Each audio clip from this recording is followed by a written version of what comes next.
आपके घर में जो मंदिर है, अगर उसमें आग लग जाए तो आप क्या करो? आपको बस यही करना है कि उस स्थान पर पूजा पाठ नहीं करनी है और अपना मंदिर किसी अन्य स्थान पर स्थापित करना है।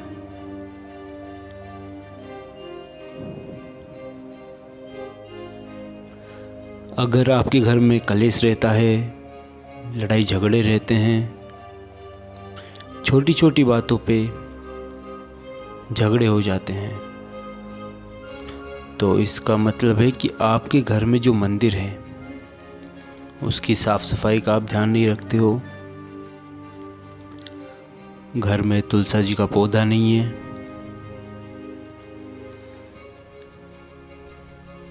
तो आपको क्या करना है कि आप जिस मंदिर की पूजा करते हो, जिस घर में आपने मंदिर स्थापित कर रखा है, उसकी रोज़ सुबह और शाम को साफ़ सफाई का ध्यान रखिए, उसमें सफाई करें। चाहे आप थोड़ी सी करें, लेकिन उसमें सफाई अवश्य करें। जो पुष्प आपने सुबह चढ़ाए हैं, भगवान को अर्पित किए हैं, उन पुष्पों को शाम के वक्त हटा लें और किसी ऐसे स्थान पर रखें जो घर के बाहर हो और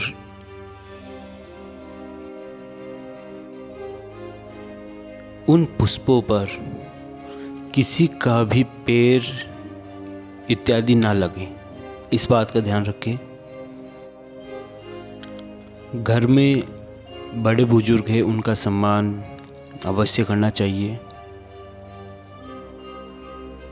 इससे क्या होता है, इससे देवी देवताएं जो होते हैं वो प्रसन्न रहते हैं। अगर आप बड़ों का अनादर करते हैं, उनका सम्मान नहीं करते, तो देवता कभी आपसे प्रसन्न हो ही नहीं सकते। आपके घर के बाहर, आपके दरवाजे पे यदि गौ माता आ जाती है तो उन्हें कुछ न कुछ अवश्य खिलाए, उन्हें भूखा जाने न दें। आप उन्हें जो भी खिलाएंगे वो आपको आशीर्वाद देके जाएंगी। ये वो पुण्य की बात होती है, उसका फल आपको अवश्य मिलता है। सूर्य भगवान को जल अर्पण करना अच्छी बात होती है, उन्हें जल अर्पित करें। लेकिन एक बात का विशेष तौर से ध्यान रखना, जब भी आप जल अर्पित करते हैं सूर्य भगवान को, तो वो छींटे आपको कहीं पे भी स्पर्श ना कर सकें। इस प्रकार आप किसी पेड़ में इत्यादि में आप सूर्य भगवान की तरफ देखते हुए जल अर्पित करें, जिससे आपको उस जल के छींटे ना लगे।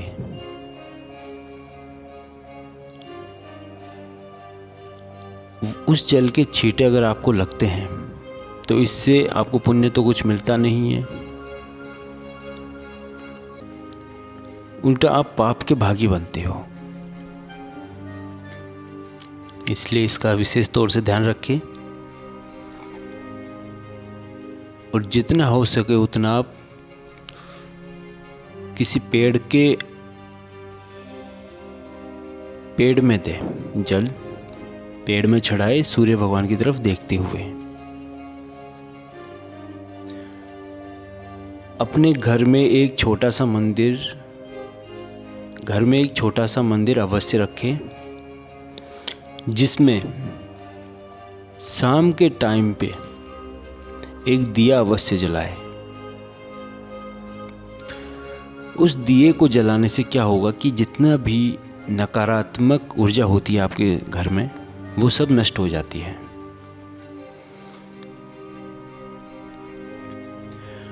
रविवार के दिन तुलसी जी को कतई न छुए। तुलसी का जो पौधा होता है उन्हें छूना मना है रविवार के दिन। कलयुग में सबसे बड़ा कौन है?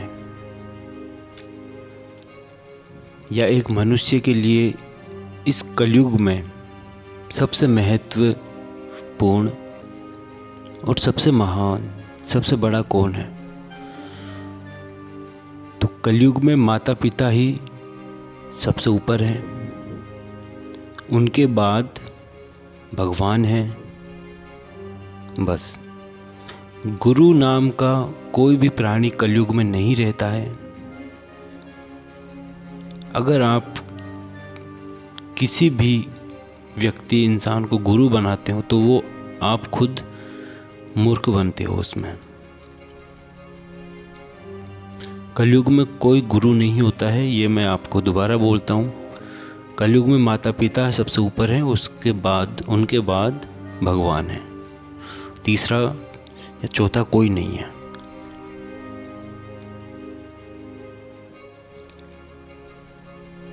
सबसे बड़ा पुण्य कैसे मिलता है?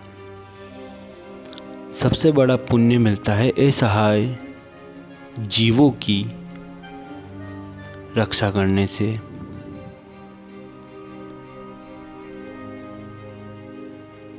उनकी सहायता करने से, जो स्वयं की सहायता नहीं कर सकते।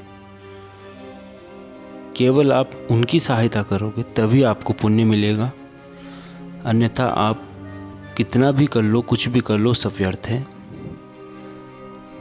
किसी भी मंदिर में आप जाओ, कितना भी दान कर लो, वो सब व्यर्थ है। अगर आपके घर के पास कोई कुत्ता भूखा बैठा है, 4 दिन से उसको खाना नहीं मिला, तो आप चाहे करोड़ों रुपए कहीं पे भी दे के आ जाओ, वो सब व्यर्थ है, वो किसी काम का नहीं है। और अगर आप सिर्फ एक रोटी उस कुत्ते को खिला देंगे जो 3 दिन से भूखा है, तो वो हजारों करोड़ों रुपए के बराबर है।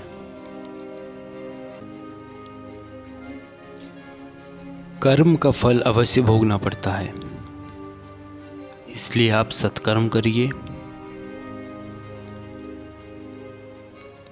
ये कोशिश कीजिए कि आपके द्वारा कभी भी किसी भी जीव का कोई अहित ना हो, आपके द्वारा किसी भी जीव को कोई कष्ट ना हो, क्योंकि आप जो दूसरों को दोगे वही आपको मिलेगा। ईश्वर की नज़र में सभी जीव समान हैं, इसलिए आपको अपने कर्मों में परिवर्तन लाना होगा।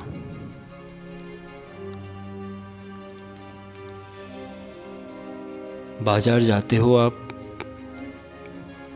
बाजार से चूहे मारने की दवाई खरीद के लाते हो, तो वो बिल्कुल गलत है।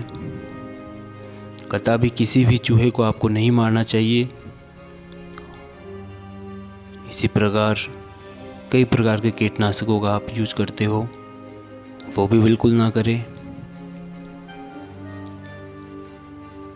मच्छरों को मारने के लिए अनेक प्रकार से प्रयत्न करते हो। चाहे इस दुनिया में कुछ भी हो, प्रत्येक कार्य को 2 तरह से किया जा सकता है। या तो आप चूहों को मार सकते हो, या उन्हें पकड़कर बाहर कर सकते हो। अब फैसला आपको करना है कि आपको उन्हें मारना है या उन्हें सकुशल बाहर छोड़ के आना है। चूहों की बात इसलिए कर रहा हूँ कि वो एक उदाहरण देके बता रहा हूँ। उसमें सभी जीव आ चुके हैं इस प्रकार से।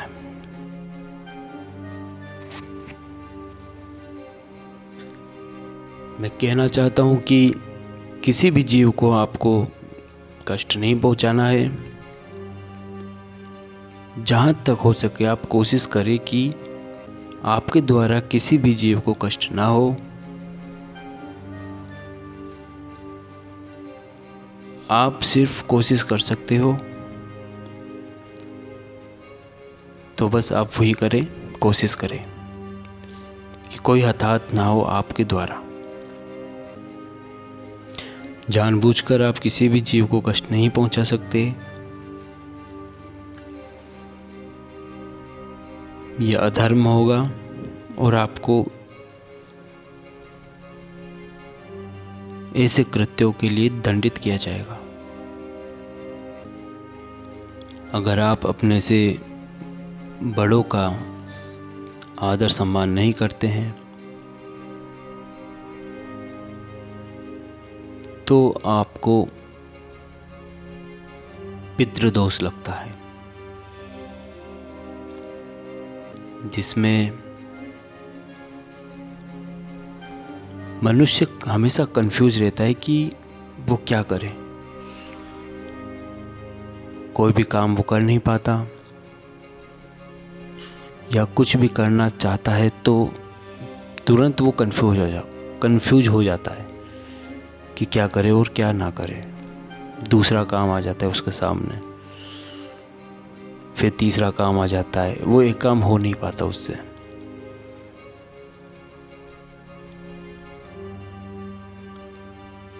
वो सोचता है कि आज उज्जैन जाना चाहिए और तैयारी करना शुरू भी नहीं करता कि दूसरा विचार आ जाता है उसके मन में। वो बोलता है अरे यार नहीं चलते, चलो वहाँ चलते हैं। फिर इसी तरह से उसका हित वाला कोई भी काम नहीं हो पाता है। इस पितृदोष को दूर करने के लिए आपको शिव जी के मंदिर में जाना होगा। कम से कम 1.25 महीने तक आप शिव के मंदिर में जाए, 5 मिनट बैठे वहाँ पे,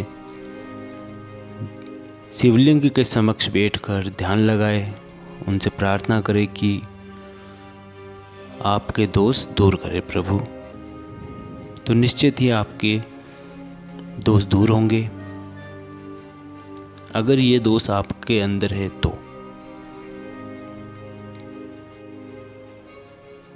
यह आपका कोई काम नहीं होता है, तो आपके काम होने शुरू होंगे।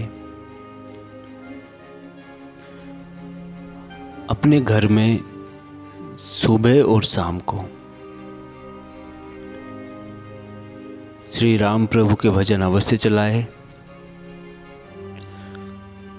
वो आपके ऊपर है, आप 15 मिनट, 20 मिनट, 1 घंटा, 2 घंटा कितना भी चला सकते हो आप, लेकिन भजन अवश्य चलाए।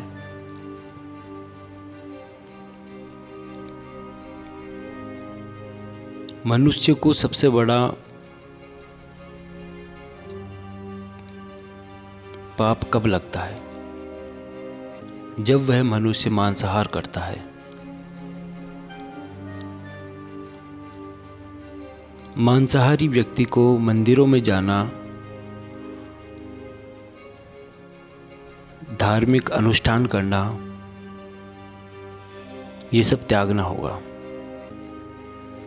क्योंकि जो हिंदू होता है वो मांसाहार कभी करता नहीं है।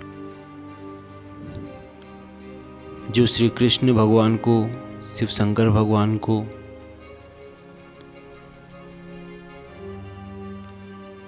इन्हें मानता है, वह तो मांसाहार कभी करता नहीं है।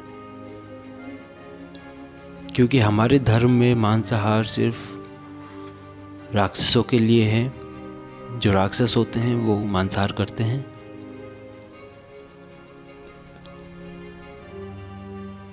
इसलिए मांसाहार तो एक हिंदू को तो बिल्कुल भी नहीं करना चाहिए। और मैं उन सभी लोगों से निवेदन करता हूं कि जो भी मांसाहार करते हैं वो मेरे चैनल को सब्सक्राइब ना करें। क्योंकि अगर मैं ये समझता हूं कि वो लोग मेरे चैनल को सब्सक्राइब करेंगे तो मेरा चैनल जो है वो दूषित हो जाएगा। इसलिए वो लोग ना मेरी वीडियो देखे और ना मेरे चैनल को सब्सक्राइब करें। वो मनुष्य के नाम पर मैं उन्हें कलंकी समझता हूँ। इतने मूर्ख व्यक्ति है वो, उन्हें खुद को नहीं पता कि वो क्या खाते हैं। एक गिद्ध होता है, उसके समान है वो लोग,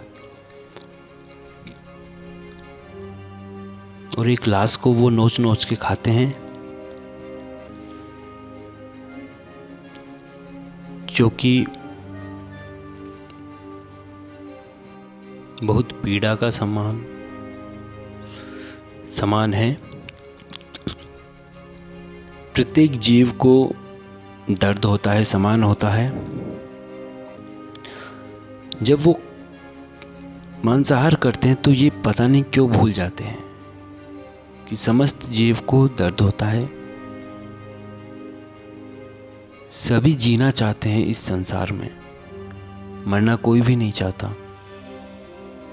लेकिन कुछ लोग होते हैं, मूर्ख प्रवृत्ति के होते हैं, उन्हें खुद को पता नहीं कि वो क्या कर रहे हैं, या वो सब जानबूझ के करते हैं क्योंकि मनुष्यता नाम का उनमें कुछ भी नहीं है। ऐसे लोगों की संगति भी ना करें।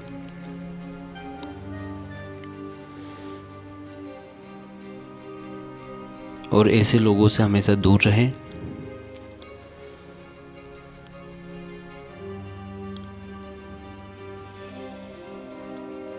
हमारा धर्म ऐसे लोगों को हिंदू कभी नहीं मानता,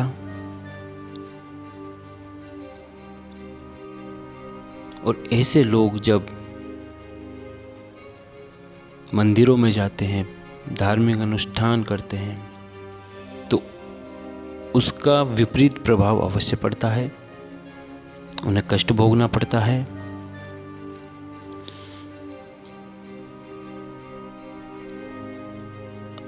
अगर ईश्वर आपके स्वप्न में आते हैं, कभी किस रूप में, कभी शिवलिंग दिखाई देता है आपको,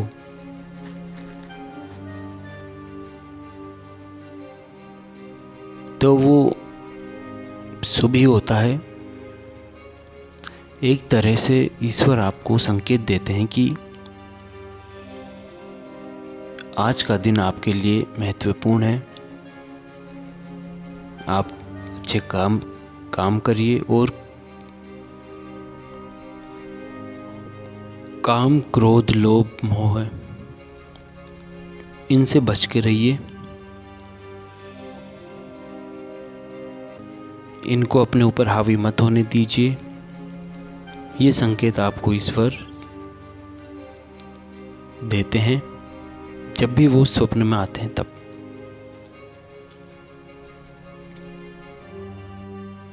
स्वप्न में यदि आपको सफ़ेद हाथी दिखे तो उसका संकेत होता है कि आने वाले कुछ दिनों में आपके जीवन में अति शुभ कार्य होंगे, विशेष कार्य होंगे, विशेष फल की आपको प्राप्ति होगी। ये कुछ बातें थी जो मैंने आपके साथ शेयर की। ये सब बातें मैंने एक मंदिर के पुरोहित जी हैं, जिनकी उम्र लगभग 80 या 90 साल की हो गई होगी, उनसे प्राप्त की है ये बातें, जो मैंने आप लोगों तक पहुंचाई है। अगर इस जानकारी से आपको कुछ फ़ायदा हुआ हो तो चैनल को सब्सक्राइब अवश्य करें। धन्यवाद।